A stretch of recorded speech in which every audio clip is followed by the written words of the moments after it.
So ஞானத்தின் ஆரம்பத்தை பேசுகிற சாலமோன் ஞானி அடுத்து 2ஆம் அதிகாரம் 3ஆம் அதிகாரத்தில் ஞானம்னா என்னன்னு பேசுறாரு. இப்போ அதுக்கு நேரம் இல்லை. ஞானம்னா என்னன்னு பேசுறாரு. 30ஆம் அதிகாரத்தில் மகா ஞானம்னா என்னன்னு பேசுறான். கையை தட்டி வருதவருக்கு. வா,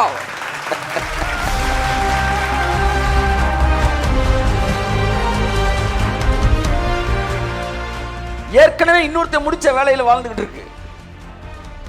கல்பிரிட், இது ராங் டீச்சிங்ஸ் அப்படி சொன்னானா, இந்த ஞானம் விளங்கவே விளங்காதுன்னு சொன்னானா, இந்த ஞானம் விவரமானது யாருன்னா, இது வரைக்கும் நான் ஞானத்தை பேசினேன், இப்ப நான் மகா ஞானத்தை பேசுறேன். நேற்று வரைக்கும் பிரமாணம் பேசினோம், அது ஞானம் தான். ஆனால் கிருபை என்பது மகா ஞானம்.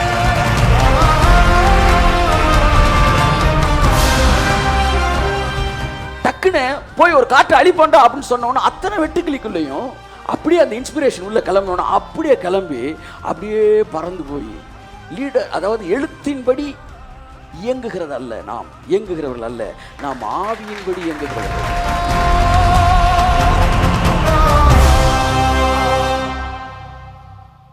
இந்த மாதிரி த கிரேட்டர் விஸ்டம் என்கிற தலைப்பிலே உங்களோடு நான் கிரேஸை பற்றி திடீர்னு பேசணும். கிரேஸுக்குள்ளே தான் இருக்கிறோம். பில்டிங்கை பற்றி பேசணும், திரும்ப கொஞ்சம் அஸ்திபாரத்தை பேசுவோம் என்ற ஒரு ஆசை வந்தது. அதனால் வீட்டில் போய் நீங்கள் இதெல்லாம் மெடிடேட் பண்ணுங்கள். அந்த word is a channel, prayer is a channel, holy spirit, divine connection, leader, church, இதெல்லாம் வழியாக நேசிக்கிறார். யோசேப்பை கர்த்தர் தான் உயர்த்தினார் அப்படின்னு எத்தனை பேர் விசுவாசிக்கிறேன்? ஆமான்னு சொல்லுங்கள். என் காலையில் கர்த்தர் கேட்டார், யோசேப் யார் உயர்த்தினது தெரியுமா? கர்த்தர் தான். கர்த்தர் இல்லை, பானபாத்திரக்காரன். யார்? பானபாத்திரக்காரன் சொன்னனால தான் அது அங்கே போக முடிஞ்சிச்சு. கர்த்தர் தான் உயர்த்தினார். ஆப்ஷன் ஏ கர்த்தர், ஆப்ஷன் பி பானபாத்திரக்காரன். அப்படின்னா என்ன சொல்லுவீங்க நீங்கள்? கர்த்தருக்கு பானபாத்திரக்காரன் தேவைப்பட்டான். இயேசு சிலுவையில் அறைக்கு ஒரு யூதாஸ் தேவைப்பட்டான். தேவனுடைய சித்தங்கள் மனிதர்கள் மூலமாக நிறைவேறுகிறது. மனிதர்களை அற்பமாய் நினைத்து விட்டு தேவனிடத்தில் நீங்கள் நெருங்கி இருக்க முடியாது. ஜனங்களை எல்லோரும் துண்டித்து விட்டு தேவனை ஆசீர்வதிப்பார் என்று ஒத்த குரங்காய் நீங்கள் இருக்க முடியாது. ஏனென்றால் தேவன் எப்பொழுதும் மனிதர்கள் வழியாக உள்ளே நுழைகிறார். நீங்கள் ரட்சிக்கப்பட்டது ஒரு மனிதன் மூலமாய், நீங்கள் அபிஷேகம் பெற்றது மனிதன் மூலமாய், மனிதனால் அல்ல, மனிதன் மூலமாய். நீங்கள் வரங்களை பெற்றது மனிதன் மூலமாய், நீங்கள் ஊழியத்துக்கு அழைக்கப்பட்டது மனிதன் மூலமாய். இவர்கள் எல்லோரையும் நீங்கள் சந்திக்காமல் இருந்திருந்தால் உங்கள் வாழ்க்கை எப்படி இருந்திருக்கும் என்று சிந்தித்து பாருங்கள். என் அன்புக்குரிய தேவனுடைய பிள்ளைகளை, மனித உறவுகளை மதியுங்கள், உங்கள் வாழ்க்கையிலே ஆசீர்வாதத்தை கொண்டு வரும். வாசிப்போம். Grace is a greater wisdom என்கிற தலைப்பிலே நான் உங்களோட கொஞ்சம் நேரம் பேச விரும்புகிறேன். கொஞ்சம் நேரம் தான். மன்னிக்கவும். நீதிமொழிகள் 30ஆம் அதிகாரம். சாலமனுக்கு கிருபையை குறித்த வெளிப்பாடு இருந்தது. ஆமென் சொல்லுவோம். Solomon had the revelation of grace. கிருபையை குறித்து ஒரு நல்ல ஒரு வெளிப்பாடு சாலமனுக்கு இருந்தது. நீங்கள் சாலமனோட ரைட்டிங்ஸை பார்த்தீங்கன்னா கிரேஸ்னால் என்னன்ற புரிஞ்சுக்கலாம். கிரேஸ்னால் என்னன்றது சாலமன் எழுதுறாரு. அவன் பெரிய ஞானிங்க. எல்லா ஞானத்தையும் படிச்சுட்டு அவன் எழுதுறான் 30ஆம் அதிகாரத்தில். வாசிங்க. நீதிமொழிகள் 30:24. பூமியில் சிறியவைகளாய் இருந்தும், எல்லாம் சொல்லுங்க. இந்த 4 வசனம் கிரேஸை பற்றி. பூமியில் சிறியவைகளாய் இருந்தும் மகா ஞானமுள்ளவைகள் 4 உண்டு. மகா ஞானமுள்ளவைகள் எல்லாம் சொல்லுங்க. கிரேஸ் மீன்ஸ் கிரேட்டர் விஸ்டம், மகா ஞானம். சாலமன் ஞானத்தை பற்றி எழுதியிருக்கிறான். ஞானத்தின் துவக்கத்தை பற்றி எழுதியிருக்கிறான். நீதிமொழி 1ஆம் அதிகாரத்தில் ஞானத்தோட துவக்கத்தை எழுதுறாரு. வாசிங்க. நீதிமொழி 1:7 வாசிங்க. பார்க்காமலே நீங்க வாசிக்கலாம். கர்த்தருக்கு பயப்படுதலே ஞானத்தின் ஆரம்பம். ஆமென். நிறைய பேர் சொன்னாங்க, பாருங்க சார், கர்த்தருக்கு பயப்படுதல் சார், கர்த்தருக்கு பயப்படுதல் தான் சார் ஞானத்தின் ஆரம்பம். நீங்க உங்க பிரசங்கத்தில் பயமே, கடவுள் உங்க பிரசங்கத்தை கேட்குறாங்க, கடவுளுக்கு பயப்பட மாட்டான் போல. கடவுளுக்கு பயம், லிசன், பயப்பட வேண்டும். என்ன பயமெல்லாம் போச்சு அப்படிலாம் பேசுனாங்கன்னா என்ன தெரியுமா அர்த்தம்? இவங்கெல்லாம் ஆரம்பத்தில் இருக்கிறாங்கன்னு அர்த்தம். கைத்தட்டி கொடுத்தவருக்கு. கர்த்தருக்கு பயப்படுதல் ஞானம் அல்ல, ஞானத்தின் கையை தட்டு.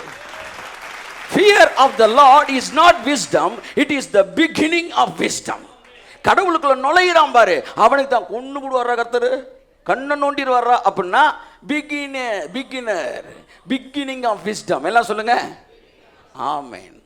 அப்ப வளர வளர ஃபியர் இருக்காது. வளர வளர ரெஸ்பெக்ட் கூடும், ஃபியர் குறையும். நான் 10th படித்தப்ப எங்கள் வாத்தியார் மேலே எனக்கு ஏகப்பட்ட பயம் இருந்துச்சு. ஆனால் கொஞ்சம் கூட ரெஸ்பெக்ட் இல்லை. அந்தால் வந்துட்டான்டா, பயம் இருந்தது, ரெஸ்பெக்ட் இல்லை. ஆனால் இப்போ பயம் இல்லை, ரெஸ்பெக்ட். நல்லா தட்டணும். Amen. Fear of the lord. Sir கர்த்தருக்கு பயப்படுறத பற்றி பயங்கரமாக பேசுவார் சார் அப்படின்னா அவர் எல்கேஜின்னு அர்த்தம். பயப்படுங்க பயப்படுங்கன்னு சொல்லி கொடுத்தா beginning of wisdom. Yeah, it's a beginning. It is not at all a mature wisdom. It's a beginning wisdom. ஆகவே இன்றைக்கு சிறப்பாக கர்த்தருக்கு பயப்படுதலை பற்றி பயங்கரமாக ஒரு ஊழியக்காரர் பேசுகிறாருன்னா அவர் தப்பு. அவர் இப்போ பிகினிங்கில் இருக்கிறார்னு அர்த்தம். Beginning of wisdom. எல்லாம் சொல்லுங்க. ஞானத்தின் ஆரம்பம். பயம் என்பது ஆரம்பம். வளர வளர பயம் குறைஞ்சிக்கிட்டே இருக்கும், மரியாதை மட்டும் கூடிக்கிட்டே இருக்கும். நான் பள்ளியில் படித்த போது எங்களுக்கு பயம் அதிகமாக இருந்தது. உங்களுக்கு எல்லாருக்குமே ஆசிரியர் கொடுத்த பயம் இருந்துச்சு, ஆனால் மரியாதை இருந்துச்சா? குறைச்சி தான் இருந்துச்சு. நாங்கள் ஒரு தடவை எக்ஸாமுக்கு இது பண்ணிக்கிட்டு இருக்கும்போது பப்ளிக் எக்ஸாமுக்கு வெளி ஸ்கூல்லேருந்து வருவாங்க, 4 பேர் பேசிட்டு இருக்காங்க. இன்னைக்கு எந்த கிறுக்கு போய் வரப்போகிறானோ, பக்கத்தில் பின்னாடி ஒருத்தங்க இந்த கிறுக்கு பையன்தான்ப்பா உள்ளே போங்க அப்படின்னு பின்னாடி வந்து எடுத்துக்கினாரு. சாரி சார், பயப்படுறாங்க. ஆனால் என்ன இல்லை, ஒரு 20 வருஷம் வெளியூர் போயிட்டு படித்து கிடிச்சு வளர்ந்து வந்து பெரிய ஆளான பிறகு, கல்யாணம் பண்ண பிறகு அதே வாத்தியார பக்கம் பயம் இல்லை, ஆனால் ஏகப்பட்ட மரியாதை இருக்குது. நீங்கள் எங்கே இருக்க விரும்புகிறீங்க? கடவுளுக்கு பயப்பட வேண்டும் அங்கே இருக்க விரும்புகிறீங்களா? பயம்லாம் இல்லை சார், ஏகப்பட்ட மரியாதை இருக்குது சார். அதனால அங்கே தான் தேவன் உங்களை வைக்க விரும்புகிறார். ஆனாலும் பயம் வருது, பயத்தை வச்சு ஒருத்தர் பிரசங்கம் பண்ணுறாருன்னா ஞானத்தின் ஆரம்பத்தில் இருக்கிறார்னு அர்த்தம். ஆமென் சொல்லுங்க. அதனால் இந்த பயத்தை பற்றி பேசுகிறவங்களாம் ரொம்ப பெரிய PhD நினைக்காதீங்க, அவங்க LKG. ஆமென் சொல்லுங்க. ஆமென். ஸோ ஞானத்தின் ஆரம்பத்தை பேசுகிற சாலமோன் ஞானி அடுத்து 2ஆம் அதிகாரம் 3ஆம் அதிகாரத்தில் ஞானம்னா என்னன்னு பேசுகிறாரு. இப்போ அதுக்கு நேரம் இல்லை. ஞானம்னா என்னன்னு பேசுகிறாரு.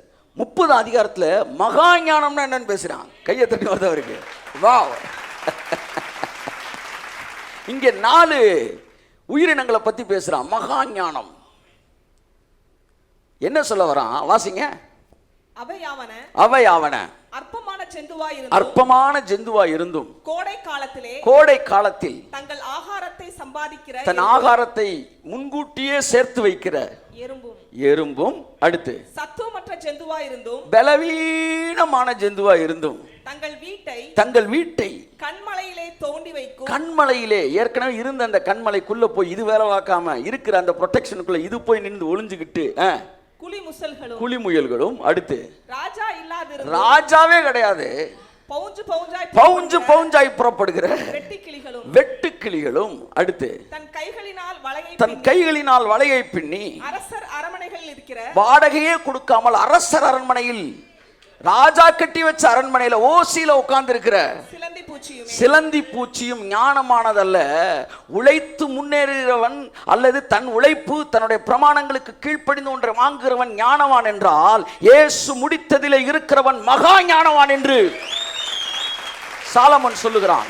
இந்த 4ம் ஏற்கனவே இன்னொருத்த முடிச்ச வேலையில் வாழ்ந்துகிட்டு இருக்கு.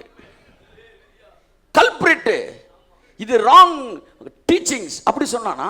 இந்த ஞானம் விளங்கவே விளங்காதுன்னு சொன்னானா? இந்த ஞானம் விவரமானது யாருன்னா? இது வரைக்கும் நான் ஞானத்தை பேசினேன், இப்போ நான் மகா ஞானத்தை பேசுகிறேன். நேற்று வரைக்கும் பிரமாணம் பேசினோம், அது ஞானம்தான். ஆனால் கிருபை என்பது மகா ஞானம், அது முடித்து வைத்த வேலையை அனுபவிப்பது. வாசிப்போம். இந்த 4மே எப்படிப்பட்டதான்? வாசிங்க திரும்ப அந்த வசனத்தை முதல்ல இருந்து வாசிங்க. பூமியிலே சிறியவைகளாயிருந்தும் மகா ஞானமுள்ளவைகள் 4 உண்டு. இந்த இதை வச்சுக்கோங்க. அடுத்து வாசிங்க. அவையாவன அற்பமான ஜந்துவாயிருந்தும். அற்பமான ஜந்து. இங்க பாருங்க, நீ கிரேஸை பேசினாலே அங்க இருக்கிற பீப்புளுக்கு செலெக்ஷன் எப்படி வருது? அற்பம். 1 கொரிந்தியர் எழுதுறாரு, தேவன் அற்பமானவைகளை தெரிந்து கொண்டார். தேவன் அற்பமானவைகளை தெரிந்து கொண்டார். கிரேஸை பற்றி எழுதுறாரு அவர். சிலுவை குறித்த உபதேசம் கெட்டு போகிறவர்களுக்கு பைத்தியமாக இருக்கிறது, ரட்சிக்கப்படுகிற நமக்கோ தேவபலனாக இருக்கிறது. இது கிரேக்கருக்கு பைத்தியமாக இருக்கிறது. ரொம்ப பேசுகிறான்ல புத்திசாலியா, ஆழத்துலேருந்து வசனம் எடுத்து பேசுகிறான். அவங்க கிரேக்கர்கள், அவர்களுக்கு இயேசு முடிச்சதுனால நீ ஆசீர்வதிக்கப்படுறன்னு சொன்னா அது பைத்தியமா? யூதருக்கு ஜெபம் உபவாசம் போறான் பாருங்க, அவனுக்கு அது இடரெல்லாம் இருக்கான். ஆனா ரட்சிக்கப்படுகிற நமக்கோ ஹல்லேலூயா. இப்போ இந்த 4 ஜெந்தை பற்றி ஒரு 5 minutes நான் பேசி முடிக்கலாம்னு நான் நினைக்கிறேன். ஆமென் சொல்லுவோம். 4 ஜந்துக்களை பேசுகிறாரு, 4மே கிருபையில் வாழுது. ஸோ அதனால தான் அதுக்கு பேர் மகா ஞானம்ன்றார்.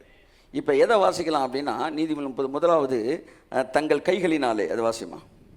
தன் கைகளினால் வலையை பின்னி. ஒரு நிமிஷம், நீதிமொழிகள் 30 ஒவ்வொன்றா எழுதிட்டு வர்றாரு. அதாவது என் கண்ணுக்கு ஆச்சரியமானது ஒரு 4 எழுதுறாரு, புத்திக்கு எட்டாதது அது ஒரு 4 எழுதுறாரு, அப்புறமேட்டு இங்கே தான் மகா ஞானமானது அப்படின்னு எழுதுறாரு. ஆமென் சொல்லுவோம். 26 வாசிமா. சத்துவமற்ற ஜந்துவாய் இருந்தும் தங்கள் வீட்டை கண்மலையிலே தோண்டி வைக்கும் குழி முசல்களும். அந்த 4ஐயும் வேற ஆர்டரில் நான் பேசுகிறேன். முதலாவது குழிமுயல், இதை பற்றி நான் ஏற்கனவே பேசியிருக்கிறேன், மறுபடியும் சொல்லுது. குழிமுயல் வந்து ரொம்ப வீக்கானது. சத்துவமற்றதுன்னா பலவீனமானதுன்னு அர்த்தம். அதான் வந்து கிருபையை பற்றி எழுதும் பவுல் எழுதுறாரு, பலமுள்ளவைகளை வெட்கப்படுத்தும்படி தேவன் பலவீனமானதை தெரிந்து கொண்டார். பாருங்க, பறவைகள் மரத்தில் கூடு கட்டுது, வந்து சிங்கங்கள் புலிகள்லாம் வந்து எங்கெங்கேயோ வந்து தங்குது. ஆனால் புயல் அடிக்கும்போது நல்லா பாருங்கள், இந்த முயல் வந்து எங்கே போயிருதான்? கண்மலை இருக்குது பார்த்தீங்களா, அந்த மலைக்குள்ளே இருக்கிற ஒரு குழியில் போய் கும்முன்னு உட்காந்துக்கிறோமா.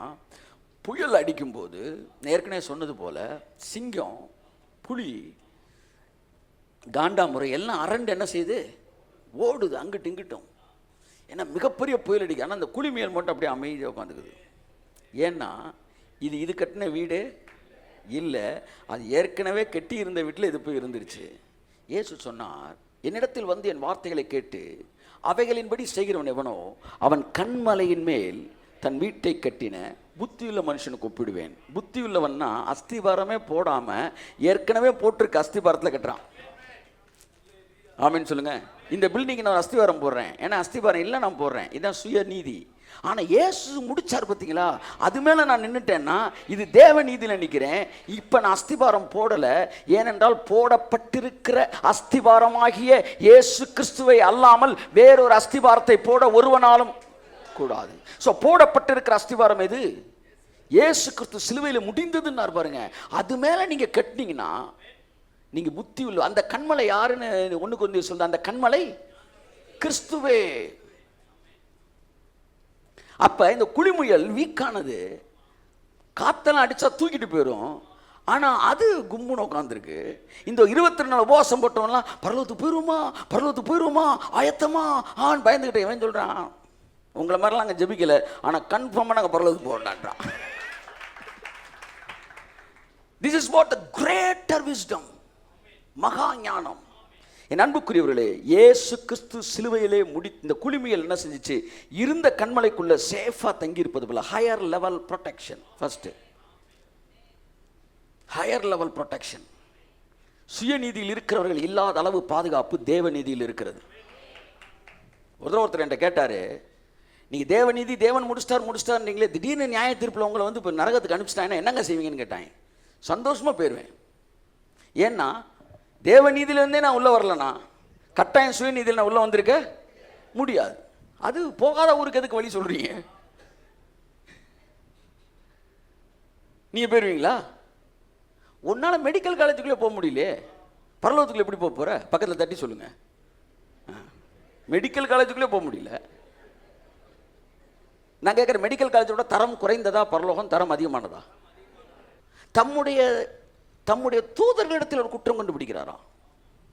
காற்றை பார்க்கல வேகமானவங்களாங்க, முடியலானா ஆப்புன்னு சரன்னு போயிட்டு சரன்னு வந்துடுவாங்களாம். அவனுக்கு கூட என்ன டைம் எப்போ போயிட்டு வந்துடுவார்.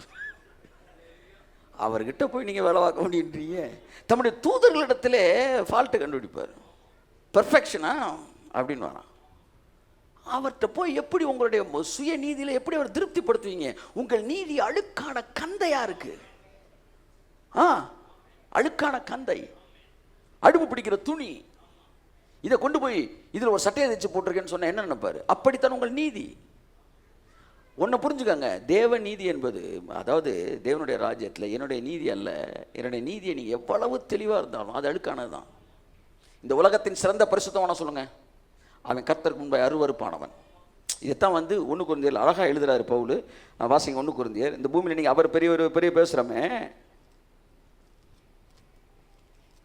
1 கொரிந்தியர் 25 இந்தபடி 1:25 1:25 இந்தபடி தேவனுடைய பைத்தியம் எனப்படுவது மனுஷருடைய ஞானத்திலும் அதிக ஞானமாய் இருக்கிறது. தேவனுடைய பலவீனம் எனப்படுவது மனுஷருடைய பலத்திலும் அதிக பலமாய் இருக்கிறது. புரியுது உங்களுக்கு? அவர் பெரிய பலவான் சார் அப்படின்னா அவன் பெரிய வீக்கடான்.